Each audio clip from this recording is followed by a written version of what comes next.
Hi friends, welcome to Mona kitchen. இன்றைக்கி எல்லாருக்கும் பிடிச்சமான ஒரு டிஷ் தான் பார்க்க போகிறோம். என்னென்னா சிக்கன் பிரியாணி. பாருங்கள், பாஸ்மதி ரைஸ் நான் ஒரு கிளாஸ் அளவு எடுத்திருக்கேன். நல்லா பெரிய கிளாஸில் எடுத்திருக்கேன். இதை நம்ம நல்லா வாஷ் பண்ணி எடுத்து வச்சுக்கலாம். இது வந்து ஒரு 20 மினிட்ஸ் இல்லைனா 50 மினிட்ஸ் நல்லா ஊறட்டும்.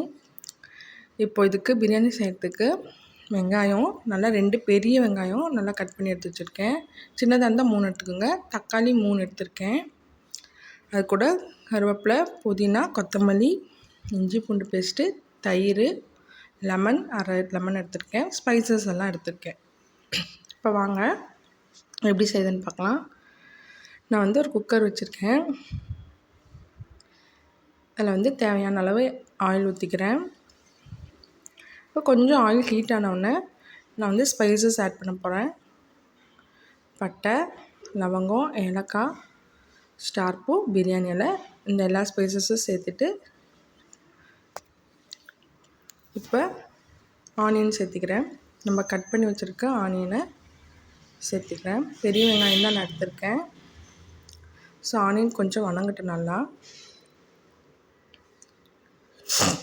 இது கூட நான் வந்து 2 க்ரீன் சில்லி எடுத்துக்கிறேன். அதையும் சேர்த்து நல்லா மிக்ஸ் பண்ணிக்கிறேன்.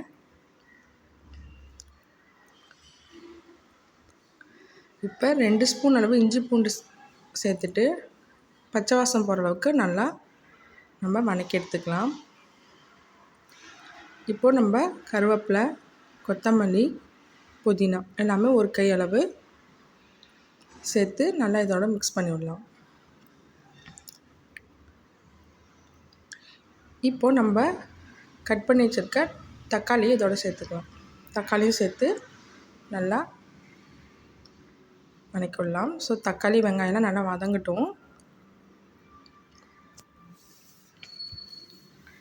இப்போ நான் வந்து மஞ்சள்தூள் கொஞ்சம் ஆட் பண்ணுறேன். சில்லி பவுட்ரு 1.5 ஸ்பூன் போடுறேன். கறி மசாலா தூள் 1 ஸ்பூன் போட்டுக்கலாம். அப்புறம் பிரியாணி மசாலா. ஸோ பிரியாணி மசாலா வந்து ஒரு 2 ஸ்பூன் சேர்த்துக்குங்க. எல்லாம் நல்லா சேர்த்து இதோடு சேர்த்து நல்லா மிக்ஸ் பண்ணி விடலாம். இப்போ இந்த ஸ்டேஜில் நான் 1/2 kg சிக்கன் எடுத்திருக்கேன்.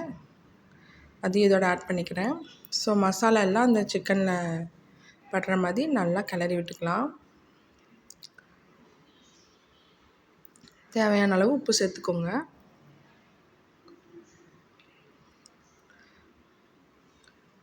அப்புறம் நம்ம எடுத்து வச்சுருக்க தயிர் அதையும் சேர்த்து இதோட ஒரு 1/4 கப் அளவு தயிர் எடுத்திருக்கேன். அதையும் சேர்த்து இதோட நல்லா மிக்ஸ் பண்ணிட்டுருக்கிறேன்.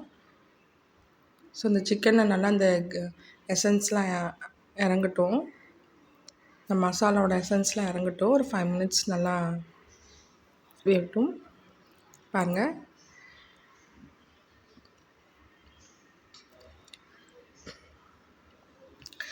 ஸோ சிக்கன் பிரியாணி வந்து இந்த ரெசிபி வந்து நம்ம ஈஸியாக சீக்கிரமாக செஞ்சிடலாம்.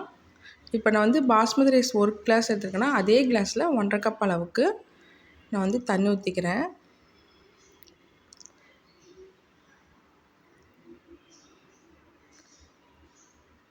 தண்ணி ஊற்றிட்டு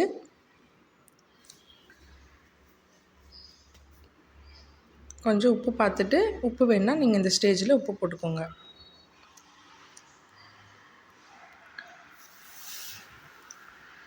ஸோ இப்போ நான் வந்து ரைஸ் ஆட் பண்ணுறேன்.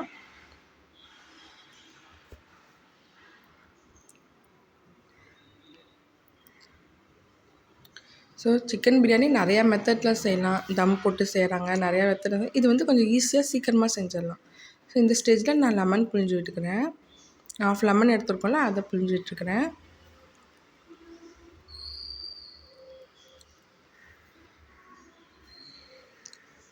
ரெண்டு ஸ்பூன் நெய் ஆட் பண்ணிக்கோங்க. நான் வந்து நெய் கொஞ்சம் கம்மியாக தான் சேர்த்துருக்கேன். 2 ஸ்பூன் நெய் சேர்த்துக்கோங்க.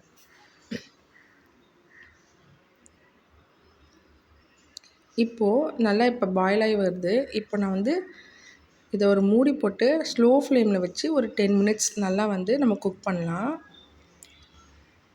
நான் விசில்லாம் போடல, மூடி போட்டு ஒரு 10 மினிட்ஸ் இல்லைனா 15 மினிட்ஸ் வந்து ஸ்லோ ஃப்ளேமில் குக் பண்ணுங்கள்.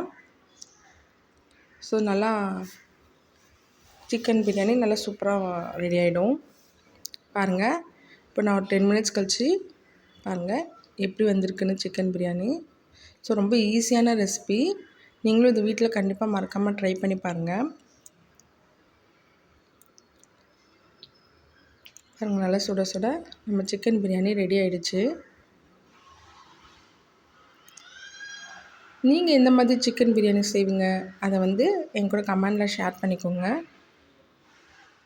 இந்த வீடியோ உங்களுக்கு பிடிச்சிருந்தா நம்ம சேனலை மறக்காமல் சப்ஸ்கிரைப் பண்ணிக்கோங்க.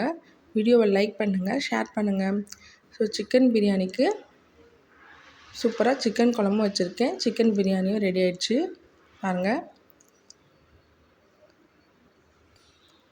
நீங்களும் இதை ட்ரை பண்ணிவிட்டு எப்படி இருக்குன்னு சொல்லுங்கள். நான் உங்களை நெக்ஸ்ட் வீடியோவில் பார்க்குறேன்.